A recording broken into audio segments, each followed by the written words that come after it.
Olá, tudo bem? Meu nome é Caio Modesto, eu sou formado em teologia e também sou professor em teologia sistemática e pregação bíblica. E neste vídeo vamos analisar a pregação do Juliano Fraga, que é um pregador pentecostal muito conhecido em nosso meio. Eu o conheci há muito tempo, eu fui visitar o Reverendo Hernandes em Campinas e eu encontrei ele na igreja do César Cavalcante há muito tempo. Foi muito simpático, conversou rapidamente comigo, eu conversei mais com o Hernandes do que com ele. Faz muito tempo mesmo. A nossa tarefa neste vídeo é analisar a estrutura homilética da pregação dele. Isso é muito importante porque tem muitas pessoas que assistem muitas pregações por aí e não conseguem identificar como que funciona uma estrutura homilética, ou seja, como que o pregador fez exatamente a sua pregação. Não estou preocupado em analisar o caráter do pregador, mas sim a oratória dele, como ele desenvolve o texto bíblico e por aí vai. É isso que nós vamos fazer neste vídeo. Então, sem enrolação, vamos lá. Vamos analisar a pregação dele, então pega a sua Bíblia, tá? Lembrando que eu não assisti a pregação ainda, porque a ideia é como se eu fosse um membro de uma igreja que recebeu um pregador de fora e eu estou analisando se realmente ele prega a Bíblia, como se fosse um bereano, né? E vamos analisar a estrutura dele, se teve aplicação, introdução, contextualização, tudo isso é muito importante. Então pega a sua Bíblia. Eu já estou com o meu caderno aqui, tá bom? Eu sempre marco algumas coisas, pontos positivos e negativos. É importante que você também acompanhe simultaneamente. Então, vamos lá. De tudo que nós ouvimos sobre o reino de Deus ganhando e também perdendo pessoas, eu tenho uma mensagem ainda que simples, singela. Talvez você já escutou ela centenas de vezes. Mensagens mais poderosas do que essa que eu vou trazer aqui essa noite, mas tenho certeza que essa mensagem irá falar ao nosso coração. Tenho poucos minutos, mas eu tenho certeza que Deus, Ele falará conosco essa noite. Estava no aeroporto, estava lendo uma matéria, e nessa matéria falava que anualmente mais ou menos 15 milhões de pessoas passam no aeroporto. E 15 mil pessoas trabalham no aeroporto direta ou indiretamente. E lendo essa matéria, eu descobri que lá tem uma sala de achados e perdidos. E essa sala é imensa, é muito grande. Tem perdidos notebooks, celulares, guarda-chuvas, tudo o que você imagina tem na sala de achados e perdidos.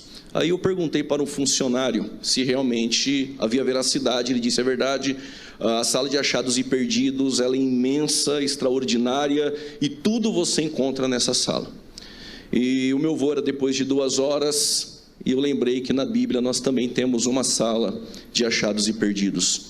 E eu queria lhe convidar para que você abrisse a vossa Bíblia e entrasse comigo na sala de achados e perdidos, que está em Lucas, capítulo de número 15. Olha só que interessante. Toda pregação necessita de uma introdução? Nem sempre.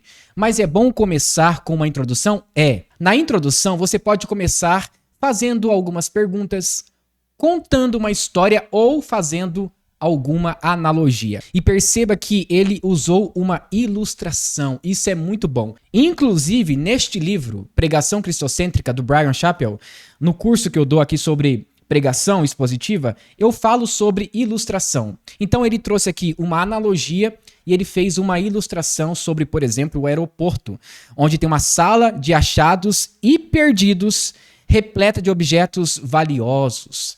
Agora a pergunta que fica é: aonde ele quer chegar? E eu quero ler o versículo de número 3.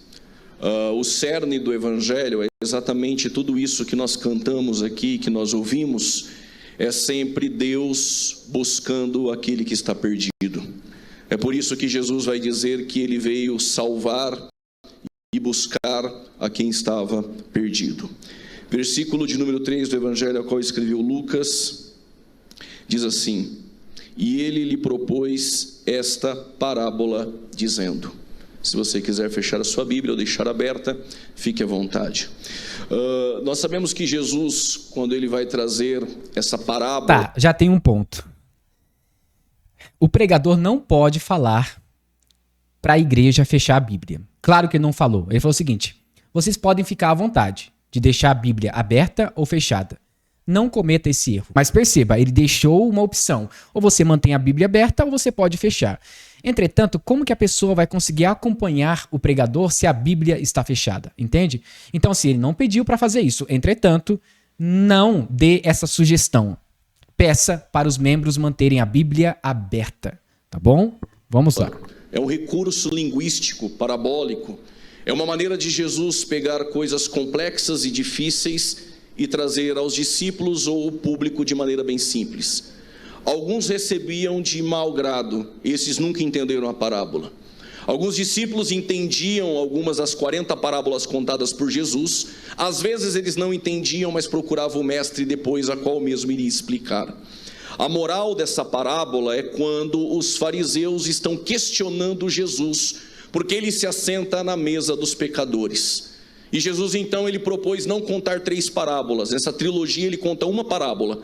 Porém ele cita 3 acontecimentos, mas sempre o amor de alguém, o amor de Deus buscando quem está perdido. E Jesus ele começa a falar sobre 4 coisas comuns que existem nos 3 textos. 4 coisas são muito comuns, tanto na ovelha perdida, na dracma perdida, no filho pródigo. Todas elas têm uma perda, têm uma busca, têm um reencontro e têm uma festa. Eu vou repetir não porque você não entendeu, mas para você gravar.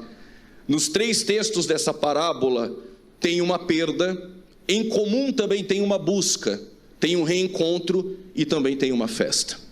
A ovelha perdida, quando ela se perde, ela estava dentro de um aprisco junto com outras 100. Maravilha, ele acabou de elencar o que realmente ele vai falar. Eu marquei aqui, ele vai falar sobre perda, busca, reencontro e festa. Ok, a igreja já entendeu o que realmente ele vai falar. Agora é o momento de você desenvolver o texto bíblico. Eu percebi que ele contextualizou de uma forma muito rápida. Mas tudo bem, porque a pregação é rápida também. Então eu tenho que me atentar quanto a isso. Quando você vai contextualizar o seu texto bíblico, você tem que trazer, por exemplo, os elementos principais daquele texto, quem são as pessoas, qual o local, qual a atenção e o clímax. É muito importante você trazer isso para o contexto do seu sermão. Aí depois você desenvolve o seu texto bíblico. Então, ele começou com uma boa introdução, fazendo uma analogia do aeroporto, de uma sala de achados e perdidos, e ele já elencou o que ele vai falar, né? Perda, a busca, reencontro e festa. Então faz sentido com a introdução dele. Ok, vamos ver o que ele vai falar aqui. Ela se perde, nós não sabemos o porquê ela se perdeu. Mas sabemos que ela está perdida e talvez nem se deparou que já estava longe demais do aprisco. E quando ela se depara, ela não lembra mais como voltar. Inocentemente, ela perdeu o sentido do caminho de volta. E o bom pastor vai buscar essa ovelha. Em João, capítulo de número 10, nós temos Jesus metaforicamente falando que ele é a porta. De repente ele diz que ele é o bom pastor que dá a vida pelas suas ovelhas. Mais ou menos em Jerusalém, 1050 falsos cristos haviam se levantado dentro daquele contexto. Só em Nazaré, 72. Quando Jesus estava vindo, ele estava dizendo ao seu público: os que vieram antes de mim, os 1050, são ladrões e salteadores. Porém este que está falando com vocês, este é o bom pastor, e este é o verdadeiro. E é este que deixa o aprisco e deixa 99 para trás. Ok, eu já entendi. É uma pregação temática. Está muito visível porque ele já foi para outros textos bíblicos para apoiar o tema central dele, tá? Então, uma pregação expositiva, você aborda mais a perícope do seu texto. Na pregação expositiva, você prioriza o seu texto, toda a porção do seu texto, e você começa a explicar, tá? Lembrando que uma pregação expositiva consiste em 3 princípios: ler, explicar e aplicar o texto. Perceba que ele leu apenas um versículo e ele está usando outros textos bíblicos para apoiar o seu tema. Isso é pregação em tópicos ou pregação temática, como você bem entender. Então, eu sei que é em tópicos porque já falou sobre perda, busca, reencontro e festa. Então, é uma pregação temática. Mesmo assim, toda pregação temática tem que ter desenvolvimento e aplicação para as pessoas. Então, vamos ver aí o que vai acontecer. Porque somente o bom pastor, ele consegue ir atrás de uma única ovelha perdida. Nós temos uma perda, mas nós também temos uma busca. E quando ele a encontra, é interessante que talvez a ovelha já esperava uma vara, o cajado do bom pastor. E Jesus sabia muito bem, porque ele tinha compaixão, porque em Marcos 6 ele vai dizer: estas pessoas são como ovelhas que não têm pastor. E os discípulos disseram: despede eles. Jesus disse: não, a hora é adiantada e o lugar é deserto. Ele pegou alguns pães e peixes e alimentou essas pessoas do deserto. E ele disse: senta todos vós. Dividiu em grupos de 100 e de 50. O lugar era deserto. Agora o texto vai dizer que eles sentaram em relva verde. Eles não tinham pastor, mas agora eles têm o bom pastor, e nada eles têm falta. E deitar-me faz em pastos verdejantes. É esse bom pastor que vai encontrar essa ovelha. E quando ela o encontra, ela já sabe. Todos nós sabemos quando fomos encontrados. Todos nós perdidos em Adão. Todos nós pecamos e destituídos estamos da glória de Deus. Mas de repente ele nos encontra.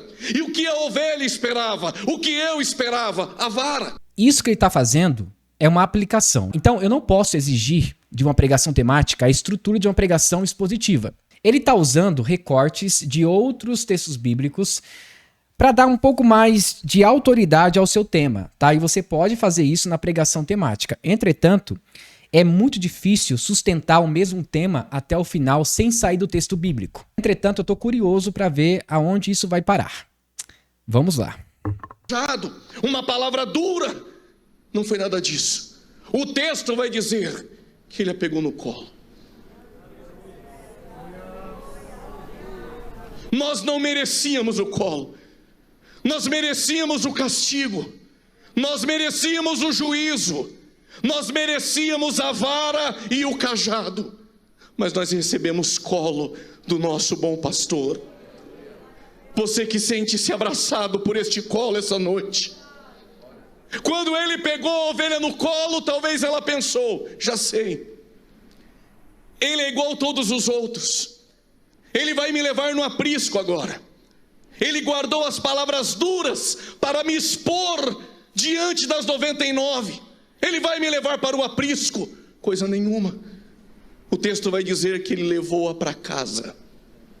E quando ele levou ela para casa, o texto vai dizer que ele chamou amigos e vizinhos. Quem sabe a ovelha pensou: já sei, ele vai expor o meu pecado, a minha perda para amigos e vizinhos. Não, ela não merecia.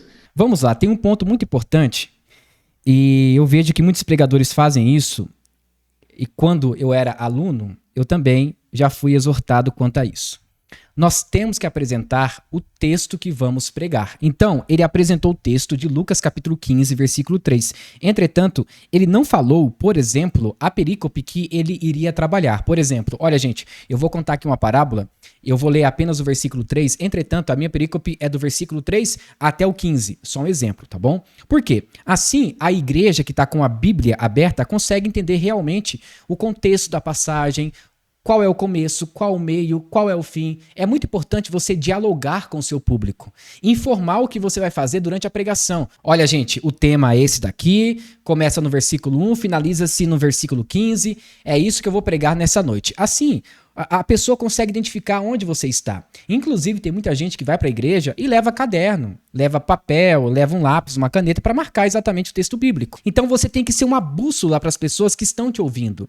Tá? Então, é uma pregação temática, entretanto, eu acredito que ele deveria ter se comunicado melhor sobre o texto que ele iria falar. Tudo bem, a parábola, nós já temos a separação na NVI ou em outras versões, mas é bom salientar os versículos que você vai usar, tá bom? E tudo que vocês estão ouvindo aqui sobre a estrutura de uma pregação, como fazer ilustração, como montar um esboço, se você quer melhorar a sua oratória, a sua comunicação, até mesmo as suas expressões, e na leitura bíblica também, eu tenho um curso de pregação expositiva que custa apenas R$ 39,90. Nesse curso, eu explico na prática como montar uma estrutura homilética de uma pregação, como melhorar a sua oratória e até mesmo como usar a Bíblia correta e comentários bíblicos. Tudo isso, gente, por apenas R$ 39,90 com e-books. Então, terminou a sua aula, no final você pode baixar um PDF, que é praticamente o resumo da aula. Gente, isso é maravilhoso. E no fim do curso, você ainda recebe um certificado de conclusão. Se você é membro de alguma igreja e quer aprender sobre teologia, eu também tenho um curso sobre isso. clica no link que está aqui abaixo, tá bom? Vai aparecer o curso de teologia e o curso de pregação. Você pode escolher.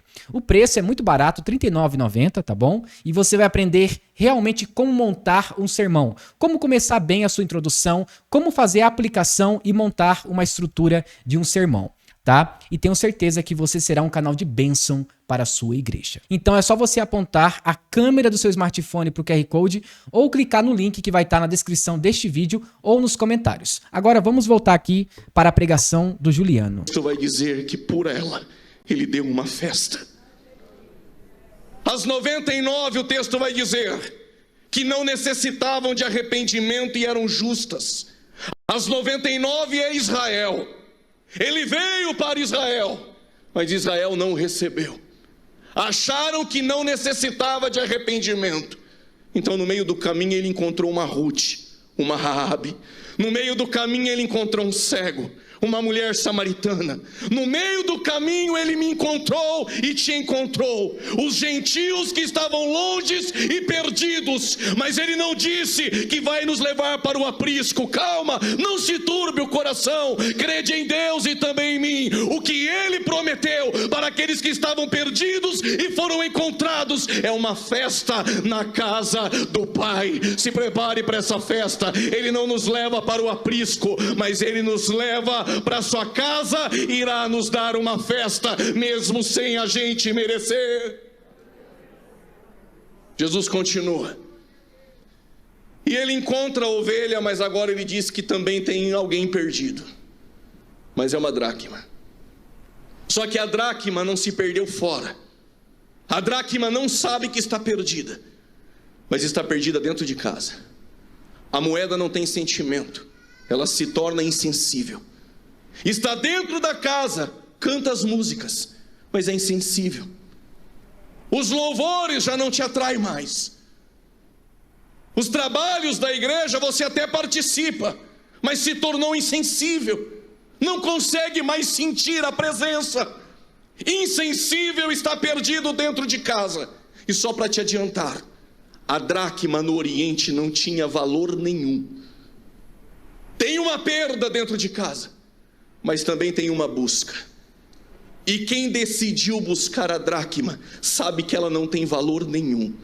Aliás, no Oriente a casa é escura e precisa acender a luz, mas não é um interruptor, é um azeite que vai dentro de uma lamparina. O que me chama a atenção é que o valor do azeite é caríssimo. Centenas de dracmas não pagaria o que foi gasto para encontrá-la.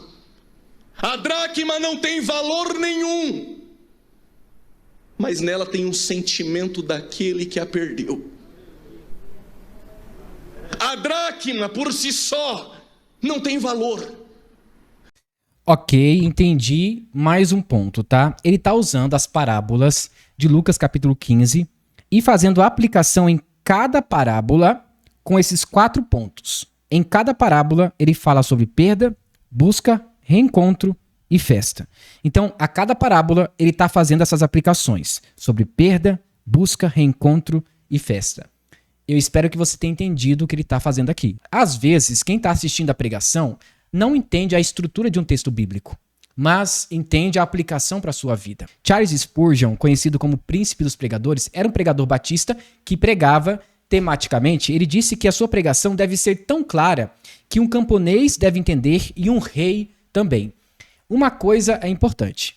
O Juliano, ele tem uma linguagem muito simples, uma linguagem muito clara. E é isso que nós esperamos de um pregador bíblico. Você não precisa mostrar a sujeira da cozinha. E nesse curso sobre pregação, eu falo sobre essa analogia, sobre a cozinha e o prato feito. As pessoas não querem saber o que aconteceu na cozinha, ou seja, a sua exegese, os seus comentários. Elas querem saber exatamente do prato feito, ou seja, a pregação pronta. E no curso eu falo sobre isso. Então, ele está trazendo aqui uma linguagem muito clara e acessível para todos. Eu acho que esse é um dos motivos do sucesso dele no meio pentecostal. Porque é uma linguagem mais simples, ele consegue trazer verdades profundas, tá? Dentro do texto que ele está pregando, tá? Então, basicamente é isso. Vamos lá. Mas na efígie dela há uma imagem. É por essa imagem e por essa semelhança que há em nós, que Ele decidiu nos buscar essa noite dentro da casa. A moeda que estava na boca do peixe, Jesus disse: Pedro, o que tem na imagem? César. Então dê a César o que é de César. Dê uma olhada para esse irmão que está do teu lado. Se ele tem a imagem e semelhança de Deus, diga a ele: dê a Deus então o que é de Deus. É por essa imagem que Ele decidiu te buscar aqui dentro de casa. Só que o azeite é muito caro, e quem está perdido não tem valor. Ninguém investiria nada em uma dracma perdida. Mas quem a perdeu está aqui essa noite. Ele não mediu esforços, Ele deixou a eternidade, Ele se fez carne e não deixou de ser Deus. E Ele está dizendo que a luz está acesa aqui dentro essa noite, para te encontrar. Você que está insensível por alguma coisa, eu não sei qual é, Ele decidiu te encontrar essa noite. Na quarta aula do meu curso, eu falo sobre cristologia. Como você apresenta Cristo no seu sermão. Mesmo que você use, por exemplo, Gênesis 22, sobre a história de Abraão e Isaac. Qualquer história. Entretanto, eu também explico que nós não podemos forçar o texto e trazer Cristo em uma passagem que ele não dá. Então eu explico como fazer isso de uma forma gradual e natural. A todo momento, Juliano está exaltando a Cristo. Isso é muito importante. Toda a pregação, seja temática, textual, expositiva, em tópicos, seja qual for o método de pregação, tem que exaltar a Cristo e a sua pessoa. E a todo momento, ele está fazendo isso. Talvez você está dizendo: mas eu não tenho valor, pregador. Estou aqui dentro perdido, insensível, com as agruras da vida. Eu estou te dizendo, Ele não está preocupado se você tem ou não valor. Para Ele é um valor sentimental. Ele quer te encontrar aqui dentro essa noite, você que está perdido dentro da casa. Preste atenção no texto. Só encontra quem está perdido se acender a luz. Lâmpada para os meus pés e luz para o meu caminho é a tua palavra. Só encontra quem está perdido pelo poder da palavra. Talvez os louvores não te encontraram, mas a palavra de Deus pregada é a voz de Deus soando no jardim, procurando alguém perdido lá dentro e perguntando: onde estás? Tá, vamos lá. Ele falou sobre o texto diz. Tá bom, mas qual versículo? Ele não citou o versículo 8, tá? Ou, qual a mulher que tendo 10 dracmas, se perder uma dracma, não acende a candeia e varre a casa e busca com diligência até achar? Então, ele tá falando aqui sobre a luz, a lamparina. Ok, só que ele falou, o texto diz, ok, mas qual versículo? É bom que você seja uma bússola para sua igreja. Olha, eu estou agora falando sobre o versículo 6 ou versículo 7. Meus queridos, neste capítulo, no versículo 8, diz que a mulher foi atrás da dracma. Ok, você conseguiu direcionar o seu público, aonde que você está? A palavra de Deus está soando no jardim essa noite, procurando o pecador e perguntando: onde estás? Onde estás? Onde estás? A luz já foi acesa, Ele vai te encontrar essa noite, mas também Ele vai dar uma festa. E o texto não diz que os anjos fazem festa no céu. Desde a minha conversão eu sempre ouvi isso. Os anjos fazem festa no céu. Leia o texto, não é os anjos. A festa no céu, diante dos anjos, quando um pecador se arrepende. Quem faz festa é aquele que veio te procurar e te encontrar essa noite, porque Ele sabe o valor que você tem, e é por isso que Ele não mediu esforço. E a festa é muito mais cara do que a dracma, vale muito mais do que nos encontrar. Mas a graça, a misericórdia e o amor de Deus está aqui essa noite para nos encontrar. Agora Ele não fala mais de alguém perdido dentro de casa, e nem alguém que se perdeu e não conhece o caminho de volta. Ele fala de um pai que teve 2 filhos. Você percebeu que agora ele já está na terceira parábola? Então, ele explicou a primeira parábola sobre a ovelha perdida, a segunda sobre a dracma perdida e agora sobre o filho pródigo. Então, ele separou as parábolas e ele está fazendo aplicações a partir de alguns temas centrais: perda, busca, reencontro e festa. Então, ele está usando esses tópicos para aplicar toda a parábola. Ok, é aceito. Mas você tem que trazer os elementos principais da história. Por exemplo, o que eu senti falta até agora? Falar sobre o pecado. Ele disse que nós somos valiosos diante de Deus. Entretanto, para que realmente a gente entenda que nós temos algum valor diante de Deus, temos que apresentar o que aconteceu com Cristo na cruz devido aos nossos pecados. Por que hoje nós somos adotados, chamados de filhos amados? Tem um porquê, entende? E foi um custo muito alto, entende? Então eu senti falta dele falar sobre pecado. E no meu curso eu falo sobre os 4 atos: criação, queda, redenção e consumação, que são alguns assuntos que você tem que colocar no seu texto bíblico. Não é obrigatório você apresentar de uma forma muito rápida, mas tem que apresentar de uma forma natural. Por que nessas parábolas existe tanta graça? Aí você faz a aplicação dos 4 atos. Eu explico lá na 4ª aula, tá bom? Mas vamos lá. Uma leitura rápida, isso fica para trás. No Oriente só se pede a herança do pai após a morte. Todo pródigo, quando decide sair de casa, ele está vivendo como se o pai não existisse mais. Quando o filho pródigo resolveu sair, ele estava dizendo para o pai: eu prefiro o Senhor morto. E ele foi longe demais. Mas o bom pastor, ele busca a ovelha perdida. Quem perdeu a dracma não mede esforço e gasta muito mais para encontrá-la dentro de casa. Mas o pai não vai buscar o filho pródigo. Não é porque o pai não ama, é porque todo pródigo sabe o caminho de volta para casa. Vou dizer mais uma vez: todo pródigo, ele sabe o caminho de volta.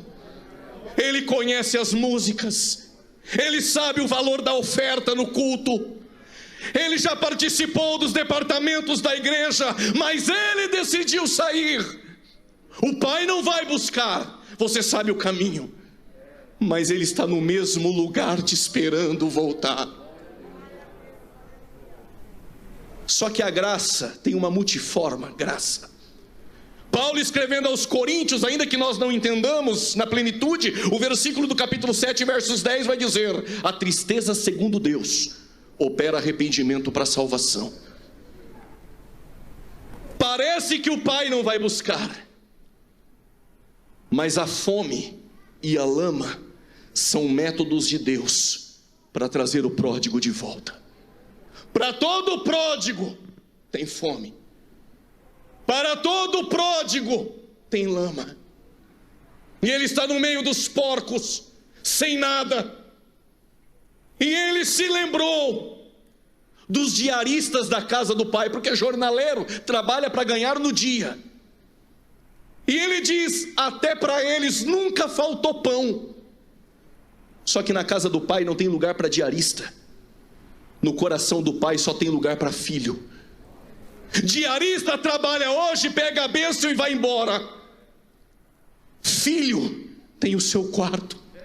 Filho tem o amor do pai. Hoje mesmo levantar-me-ei e voltarei para minha casa e encontrarei o meu pai. O Juliano tem uma boa oratória. Ele é muito comunicativo, tá? E a todo momento ele faz analogias. Ele usa simbologias, usa pessoas, algumas figuras, sempre para trazer um pouco mais de ilustração para o texto bíblico. Gente, é o seguinte, ele pegou aqui um texto muito difícil, porque são 32 versículos.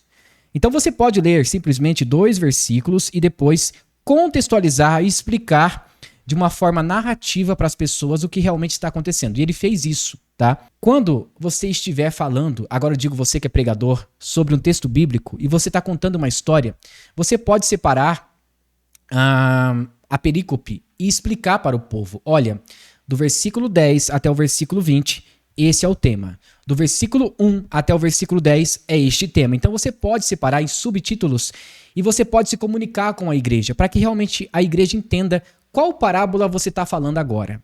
Porque assim, gente, no Brasil, o analfabetismo funcional está aproximadamente em 90%. É uma margem assim muito alta. Nem todo mundo consegue interpretar um texto bíblico e nem entendê-lo. Por isso que é importante você separar a sua perícope, ou seja, a porção do seu texto, e ser uma bússola para o seu público. Agora, é difícil você fazer tudo isso em 32 versículos em 25 minutos. Você pode fazer isso desde que você informe ao seu público qual versículo você está falando ou qual porção você está falando agora. Então, por exemplo, do versículo 3 até o 10 é o tal tema. Então, você fala para o público, ok? Então, isso é muito importante para que seu público entenda realmente onde você está. Beleza? Vamos voltar aqui para ouvi-lo. Quando ele se levanta sujo, o texto vai dizer que ele caiu em si. Ninguém busca o Pai sem que antes a graça não habilite a voltar.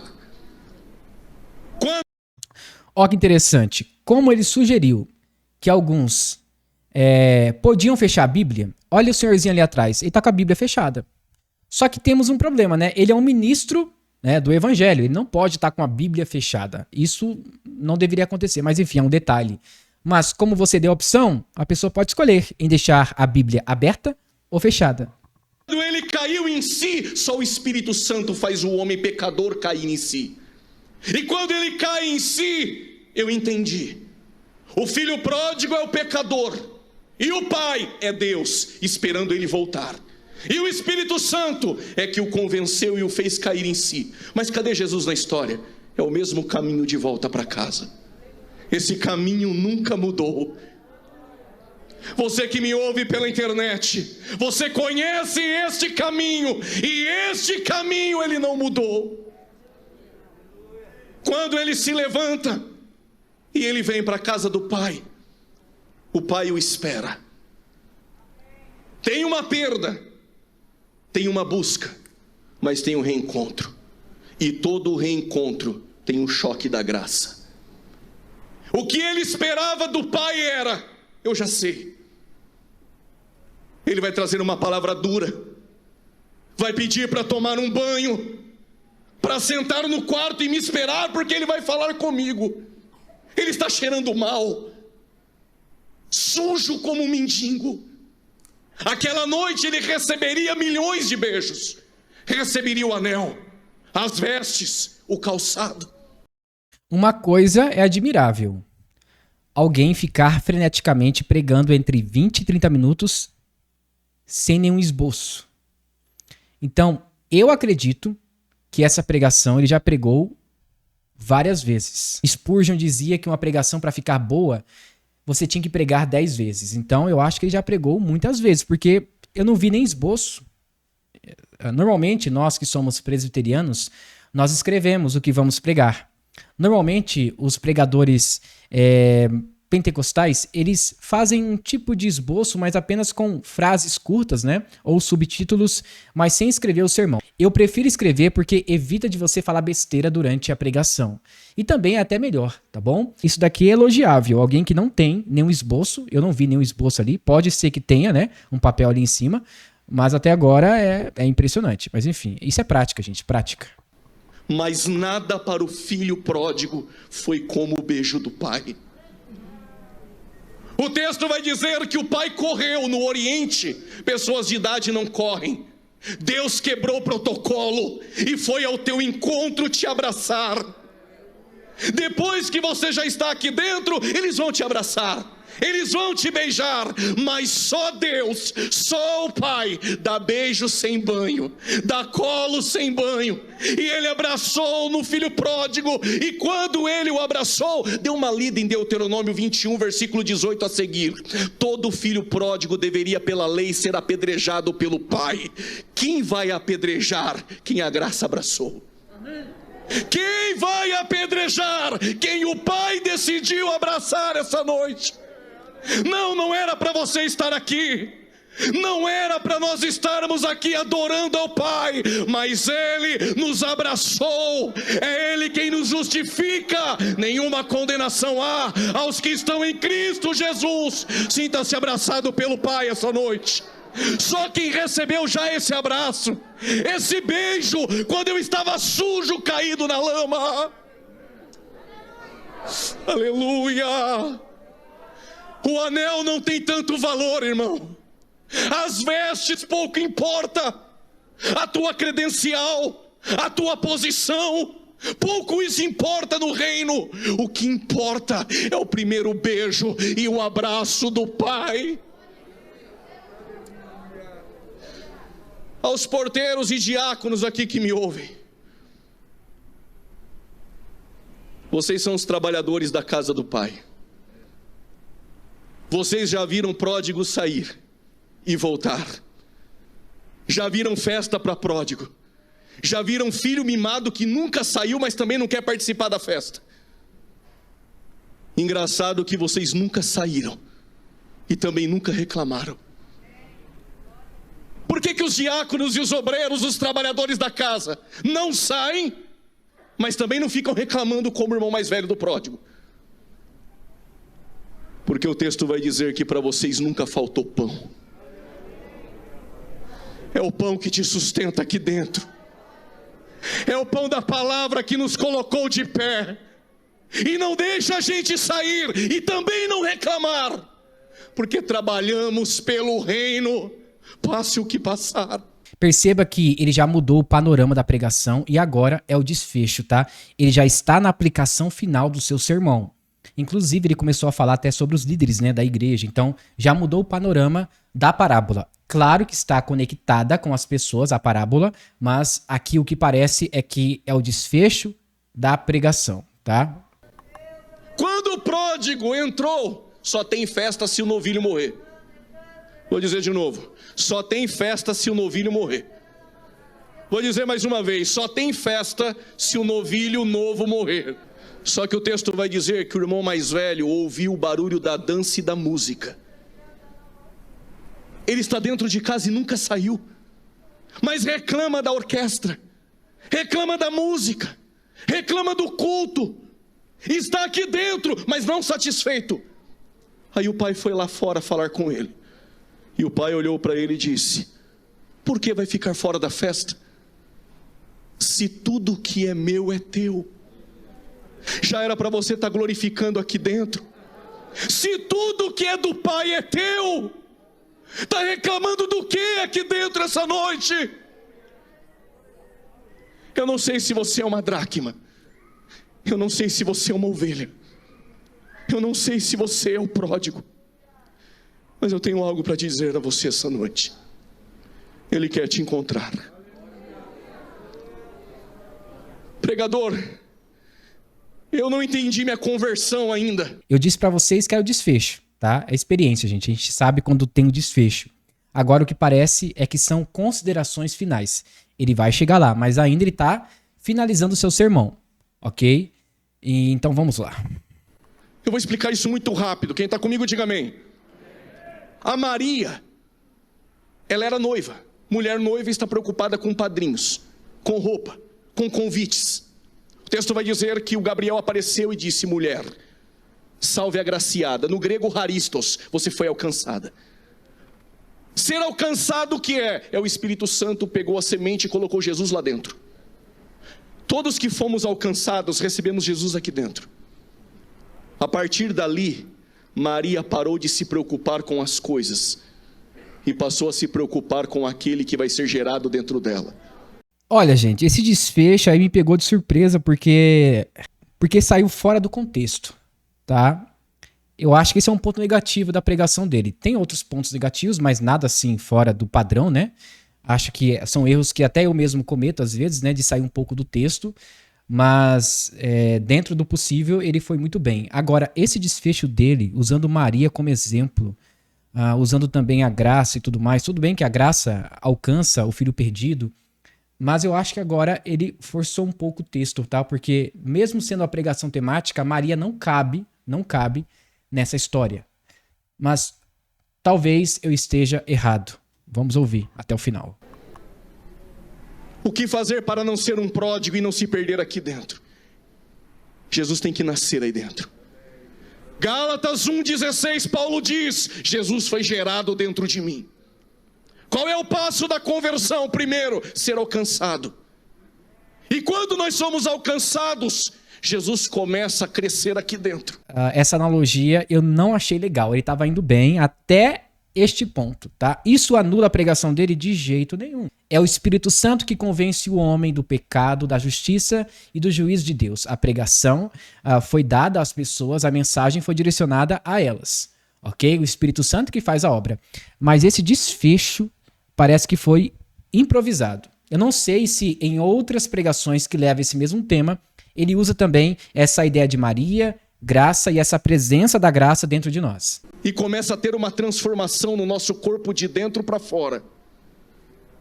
Só que por mais que você tente esconder o Jesus que foi colocado aí dentro de você, não tem jeito. Ele cresce. Não dá mais para esconder Jesus aí dentro.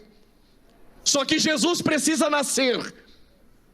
E muitas vezes as portas da estalagem vão se fechar. Mas tem um lugar na manjedoura e Jesus precisa nascer aí dentro. O maior desafio de Maria foi colocar Jesus para fora e entregar Jesus pelos outros. Eu achei forçado o final. Achei forçado. Quem tem Jesus gerado aí dentro, entrega Jesus para os outros. Só que quando Jesus está na cruz, ele olha para Maria e diz: mulher, eis aí o teu filho. O que Jesus está dizendo, eu encerro aqui com um desafio para você essa noite. Ok, agora é o que eu ensino também no curso. Você desafiar a igreja à missão. Ou seja, tudo que vocês aprenderam agora, coloquem em prática. Eu ensino isso lá, tá bom? Lá na estrutura homilética. Vamos ver se ele vai fazer isso. Pelo departamento do Pai, pelos 21 anos, fica esse desafio que o departamento do Pai sempre faz. A palavra João, Yohanan em hebraico ou Iones no grego, significa Jeová doador. Vamos lá, eu falo sobre isso no meu curso quanto à questão das línguas originais, do grego, do hebraico, às vezes do latim, quando você usa talvez a patrística, você pode citar, mas você tem que explicar. Ele citou e explicou. Durante toda a pregação eu não vi isso, tá bom? Ele falando em outras línguas, hebraico e grego. Tem gente que gosta de falar hebraico e grego na pregação para tentar trazer uma eloquência, né, para sua fala. Mas a Dona Maria não sabe grego. O seu João não sabe hebraico. Então, o Juliano, ele citou aqui uma palavra em grego e também em hebraico, salvo engano, e ele está explicando, ok, citou e explicou. Essa é a atitude de um pregador. Dificultou a palavra? Explique. Não basta receber Jesus. Jesus tem que ser gerado. Tem que entregar Jesus para os outros lá fora. Mas o desafio da cristandade é: mulher, cuide daqueles que estão contigo nos pés da cruz. Esse é o desafio essa noite. Deus te abençoe em nome de Jesus. Tá, eu acho que esse desfecho poderia ser um pouco melhor. Falar sobre graça, pecado, redenção, porque nós temos pessoas perdidas que foram alcançadas. E Jesus, na cruz, ele morreu para nos alcançar. Então, tudo isso é muito importante no desfecho. Eu não gostei do desfecho dele e nem do encorajamento ao seu público. Eu achei que faltou aqui. Mas, enfim, essa foi a minha análise. Então é isso, tá? O Juliano me segue lá no Instagram, então provavelmente ele vai ver esse vídeo no YouTube. Entenda que não foi uma crítica à sua pessoa, à sua postura, à sua moral, longe disso, mas à sua estrutura homilética. Eu espero que você tenha gostado e se você gostou, não se esqueça, deixe seu like, compartilhe com seus amigos e também se inscreva em meu canal. E se você quiser aprender teologia comigo ou pregação expositiva, basta clicar no link que vai estar aqui abaixo no vídeo, tá bom? Deus abençoe e coloque nos comentários qual é o próximo pregador que eu vou analisar. Eu conversei com o Renato Torres, ele topou e ele falou: Caio, beleza, pode analisar minha pregação. Então provavelmente eu vou analisar a pregação do Renato Torres, ok? Deus abençoe, fique com Deus.